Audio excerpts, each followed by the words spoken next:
इस वीडियो में हम जो है कामला के बारे में ही चर्चा करेंगे, जिसमें कुंभ कामला के बारे में। इसका पहले मैं बताऊं इसका रेफरेंस कहाँ कहाँ आया है।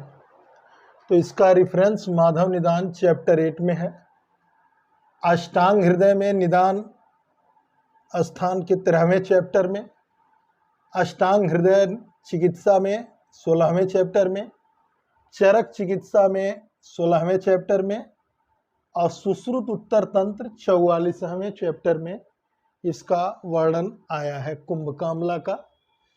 पांडु का भी उसी के साथ वर्णन है। कामला जब अनट्रीटेड होता है, कामला जब अनट्रीटेड होता है तो वो कुंभ कामला में परिवर्तित हो जाता है। कालांतर खरीभूतात कृच्छ्रात कुंभ कामला, चरक ने ये भी बताया। तो उसमें बताया था, उसमें जो मुख्य लक्षण बताया था उसमें शोफ बताया था, मतलब इडिमा। और सुश्रुत ने एक एक्स्ट्रा लक्षण उसमें और बता दिया है कुंभ कामला में, पर्व भेद, मतलब पर्व भेद उन्होंने एक्स्ट्रा लक्षण बताया। ये पीजी पॉइंट अभी उससे भी मैं थोड़ा थोड़ा बताते चल रहा हूँ कि जो है कुंभ कामला में शोफ लक्षण सभी ने लगभग बताए हैं, लेकिन सुश्रुत ने एक्स्ट्रा जो है परभेद बताया है।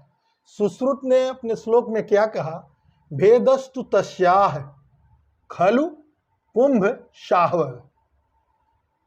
आधा है वो है कुंभ शाहव, सोफो महाम स तत्र च पर्वभेद, स तत्र च पर्वभेद। इसका मतलब यहाँ सोफो जो वर्ड है, इसी नाते मैं कह रहा हूँ सोफो ये इडिमा को साइन कर रहा है और ये सुश्रुत ने अलग बता दिया है परभेद, इसी नाते मैंने इसको लिख दिया है। फिर ज्वर, ये भी पॉइंट इंपॉर्टेंट है। जब ज्वर हो जाता है, मतलब पहले कुंभ कामला में इडिमा हुआ, माने सूजन हुआ, तो उस कुंभ कामला में जब सूजन हो जाता है तब उसको जो है वो कुंभ कामला की स्टेज बताई, एक स्टेज है। लेकिन सुश्रुत ने यह भी कहा यदि ज्वर हो जाए, साथ में ज्वर फीवर मतलब हो जाए, अंगमर्द भ्रम साध तंद्रा क्षयान्वितो, माने धातु क्षय, इसका मतलब पायरेक्सिया हो, बॉडी एक हो, वर्टाइगो हो, साध मतलब अंगों का टूटना, तंद्रा मैंने ड्राउजनेस, क्षयान्वितो धातु क्षय हो जाए, तो इस कंडीशन को उसने कहा लाघरक। सुश्रुत ने क्या कहा, लाघरक। और दूसरा अलस, इस वर्ड पर ध्यान दीजिए, ये भी पीजी में पूछा जा सकता है। लाघरक और अलस सुश्रुत ने इसको बोला है। तम वात पित्ताद, मतलब ये क्या है, वात पित्ताद। उसके बाद कुछ कॉम्प्लिकेशन और इसमें इन्वॉल्व हो, क्या हो, हरि पीत नील, हरि पीत नील मतलब ग्रीनिश, एलोइस, साइनोज्ड कंडीशन और बढ़ जाए, इससे एडवांस हो जाए, इसका मतलब तब उसको हलीमक कहेंगे। इसका मतलब पहली स्टेज हुई कुंभ कामला की, उसके बाद उसने सुश्रुत ने कहा उसमें फीवर हो जाए, तो जब फीवर और आदि ये लक्षणों का इन्वॉल्वमेंट हो जाता है तो लाघरक और अलस बोल दिया उसको। और जब वात पित्तादि, तम वात पित्तादि के साथ उसमें ये भी लक्षण आ जाए, हरित पीत नील हलीमक नाम बदंति तज्जा, तब उसको हलीमक कहते हैं। मतलब ये साइन जो है हाइपरबिलिरुबिनीमिया के हैं, ये हलीमक स्टेजेस हैं, अवस्था हैं। वाग्भट्ट ने क्या कहा, वाग्भट्ट ने कहा अगर उपेक्षा करें किसकी, कामला की, तो च सोफ अढ़िया, अढ़िया का मतलब अधिक मात्रा में इडिमा हो जाए, सा कृच्छा कुंभ कामला, तो वो कृच्छसात मतलब नॉन ट्रीटेबल, या नॉन ट्रीटेबल न कहें बल्कि इजिली नॉट ट्रीटेबल, मतलब आप इजिली उसको ट्रीट नहीं कर सकते हैं, तो उस कंडीशन को कुंभ कामला कहा है किसने, वाग्भट्ट ने। उसके बाद वाग्भट्ट ने कहा कि हरित स्याव पीतत्वम, इसने भी वही बात किया, इसने वाग्भट्ट ने भी वही बात कहा, हरित स्याव पीतत्वम पांडुरोगे यदा भवेत, जब पांडुरोगी में हरित स्याव और पीतत्वम ये इन्वॉल्व हो जाए, वहां वो कुंभ कामला की सुश्रुत ने जो बात करी, वो कुंभ कामला में पहले इडिमा हुआ, फिर उसके बाद इडिमा के बाद फिर फीवर के साथ ये सब लक्षण आए, फिर उसके बाद जो है वात पित्त का इन्वॉल्वमेंट होके ये भी हरित पीत नील ये जो है लक्षण इन्वॉल्व हुआ, तब उसको हलीमक बोल। मतलब वो कुंभ कामला में ही कुंभ कामला से ही सारे जो है प्रोग्रेस्ड है। मतलब पहले कुंभ कामला हुआ, उसमें सोफ आया, तो पहला तो ये हुआ, फिर उसके बाद जब ज्वर हुआ तो उसको लाघरक बोल दीजिए। ज्वर आदि लक्षण ये अंग मर्द भ्रम साध तंद्रा, जब ये सब और क्षय धातु क्षय इतना मिल गया तो उसको बोल दिया उसने जो है लाघरक और अलस बोल दिया। फिर उसने बोला उसके साथ और क्या इन्वॉल्वमेंट हो जाए, अभी फीवर इन्वॉल्वमेंट हुआ, अब फिर वात पित्ताद, वात पित्त से होने वाला हरित पीत नील, अब उसमें ये भी हो जाए, ये भी लक्षण आ जाए हरित पीत नील, तब उसको हलीमक वदंती तज्जा, तब उसको हलीमक कहेंगे। और वाग्भट ने क्या कहा कि उपेक्षा, जब उसकी किसकी उपेक्षा करते हैं, उपेक्षा किसकी करते हैं, पांडुरोग की उपेक्षा जब करते हैं, पांडुरोग वहां कुंभ कामला से बताया, इसने कहा पांडुरोगी में और ये भी वाग्भट ने भी कामला से बताया है, ये पहले बताया है कामला की उपेक्षा करने से जब उसमें सूजन अधिक मात्रा में हो जाता है तो वो कुंभ कामला हो जाता है। फिर उसने कहा दूसरे लाइन में कि हरित स्याव पीतत्वम पांडुरोगे यदा भवेत, यदि पांडु के रोगी में हरित स्याव और पीत वर्ण मतलब आ जाए, तथा भ्रम सतृष्णा, भ्रम भी हो, वर्टाइगो हो, तृष्णा हो, लॉस ऑफ सेक्सुअल डिजायर हो, स्त्रीष्व अहर्ष हो, ये हो, उसके बाद मृदु ज्वर हो माने माइल्ड फीवर हो, तंद्रा बलवान भ्रंशो, तब जो है लोढ़र उसको बोला है, वाग्भट ने भी लोढ़र बोला है, हलीमक बोला है और अलस, 3 वर्ड का प्रयोग किया है। ठीक है, इसमें इसने पहले क्या किया कि लोढ़र भी बोला, इसने हलीमक को लोढ़र भी माना है, अलस भी माना है। वाग्भट ने 3 वर्ड का यूज किया है, लोढ़र हलीमक अलस। ठीक है, जबकि इसने क्या सुश्रुत ने क्या किया है कि पहले कुंभ कामला में इडिमा हुआ तो उससे थोड़ा एडवांस, जब उसमें फीवर आया तो लाघरक अलस बोला, उसके बाद जब और सिम्टम आए हरित पीत नील, तब उसको हलीमक बोला। लेकिन इसने कहा कि जो हरित स्याव पीतत्वम पांडुरोगे यदा भवे, तो वात पित्ताद भ्रम, यही सब वात पित्ताद भ्रम सतृष्णा स्त्रीष्व अहर्षो मृदु ज्वर, यहाँ भी माइल्ड फीवर है, तंद्रा बलानल बल का क्षय भ्रंशो लोढ़र, तब उसको उसने लोढ़र और हलीमक और उसको अलस बोला। मतलब एक तरह से वाग्भट ने लोढ़र हलीमक अलस वर्ड को ये बोला है, उसने भी सुश्रुत ने भी बताया है। अलस्य इति संसंति। अब फिर आता है मूत्र के। अब हम एक चीज की चर्चा करेंगे कि जैसे जब हम चिकित्सा में देखते हैं, पांडु की चिकित्सा में ये या कामला की चिकित्सा में, तो ज्यादातर मूत्र का और घृत का प्रयोग बताया गया है, मूत्र और घृत का प्रयोग बताया गया है। तो उसके विषय में थोड़ा सा पहले मूत्र के गुण जान लेते हैं, तब जाके फिर और चीज आगे देखते हैं। मूत्र के गुण में चरक ने बताया उष्ण तीक्ष्ण तथो अरुक्षम, उष्ण होगा, तीक्ष्ण होगा, तथो अरुक्षम कटुकम लवणान्वित, माने कटु होगा और लवण उसका अनुरस होगा, प्रधान रस उसका कटु होगा और लवण उसका अनुरस होगा, तथा वो अरुच्छ होगा। जबकि वाग्भट ने ही रुच्छ बताया है उसको, वाग्भट ने अरुच्छ के जगह रुच्छ बताया, जबकि चक्रपाणी ने इसी पर टीका करते हुए अरुच्छ के जगह रुच्छ लिखा है। मूत्र के गुण में उष्ण तीक्ष्ण तथो अरुच्छ, कटु लवण लवणान्वितम, मतलब लवण अनुरस, मूत्र का अनुरस लवण होगा, प्रधान रस कटु होगा, वो अरुच्छ होता है, उष्ण होगा और तीक्ष्ण गुण उसमें होंगे। फिर उसके बाद पांडुरोगा, इसी में बताया है, फिर चरक ने बताया पांडुरोगा उपसृष्टा नाम उत्तमम समम च उच्यते, माने मूत्र का प्रयोग पांडुरोग में उत्तम माना जाता है। पांडुरोग में मूत्र का प्रयोग उत्तम माना जाता है। क्यों? क्योंकि उष्ण तीक्ष्ण अरुच्छ कटु ये जो गुण होता है, ये ऑब्स्ट्रक्टिव जो है जॉन्डिस में, ऑब्स्ट्रक्टिव जॉन्डिस में ये पित्त को बढ़ाने वाले गुण हैं, जो कि अभी आगे चल के बताएंगे विपरीतार्थकारी चिकित्सा करता है।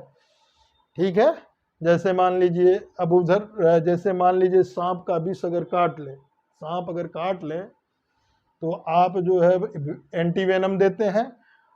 अगर एंटीवेनम सांप को दे दिया जाए तो वो क्या होगा? ये विपरीतार्थकारी चिकित्सा हुई। अभी आगे बात करेंगे घृत के गुण।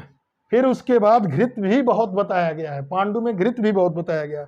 तो घृत के गुण में बताया है पुराना जो और नया, पुराना और नया।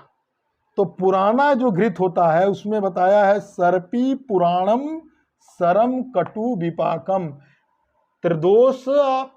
त्रिदोषापहम लघु, मतलब त्रिदोष नाशक होता है, कटु विपाक वाला होता है, सर गुण वाला होता है, क्लीनिंग प्रॉपर्टीज होती है।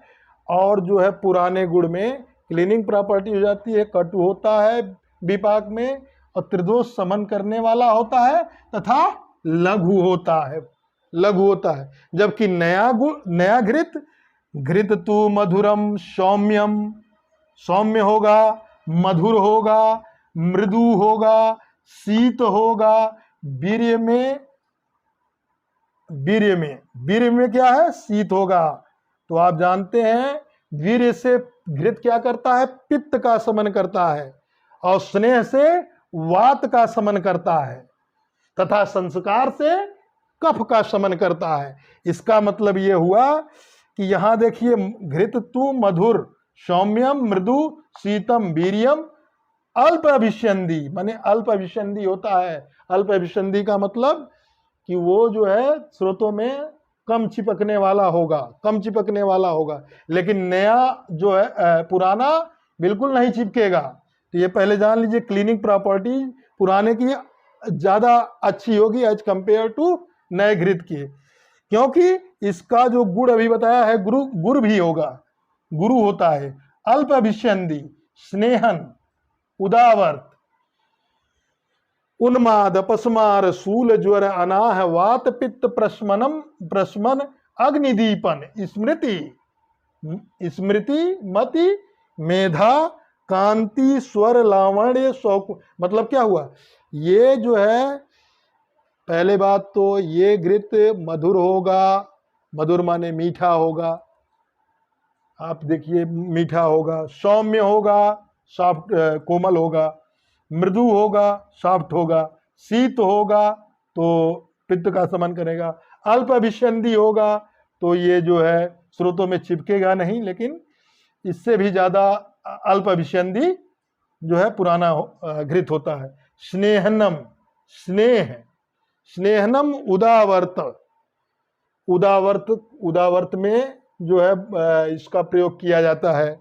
उन्माद में, अपस्मार में, शूल में, ज्वर में, अनाह में, वात पित्त को प्रशमन करने के लिए और अग्नि का दीपन करने के लिए घृत का प्रयोग किया जाए तो अच्छा रहता है। स्मृत बढ़ाने के लिए, मति बढ़ाने के लिए, मत कहते इनकी मति मर गई है, मेधा ब्रेन के टॉनिक के रूप में, कांति माने जो है लश्चर, लावण्य, स्वर मीठा हो जाना, कांति, लावण्य का मतलब होता है चेहरे पे चमक, कांति और लावण्य, स्वर में मीठापन, कांति स्वर मतलब सुरीला स्वर हो जाएगा, लावण्य का मतलब जो है वो चेहरे पर जिसको रौनक आ जाना।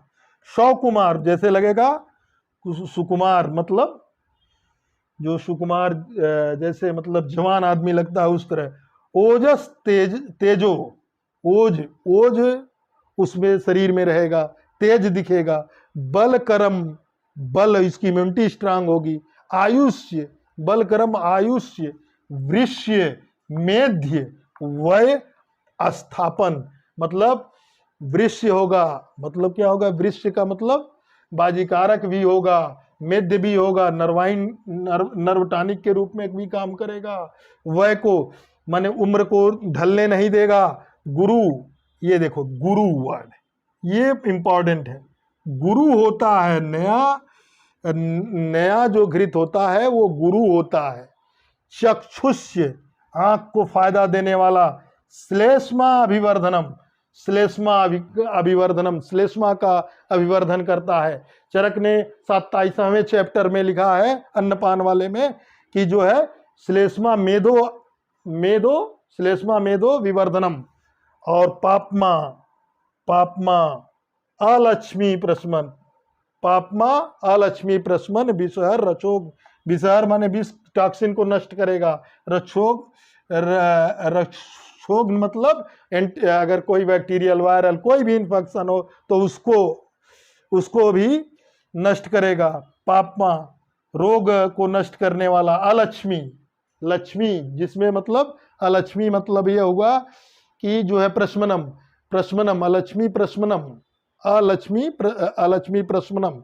तो ये जो है अलक्ष्मी प्रशमनम का यहाँ होता है अभिवर्धनम, पापमा और अलक्ष्मी प्रशमनम।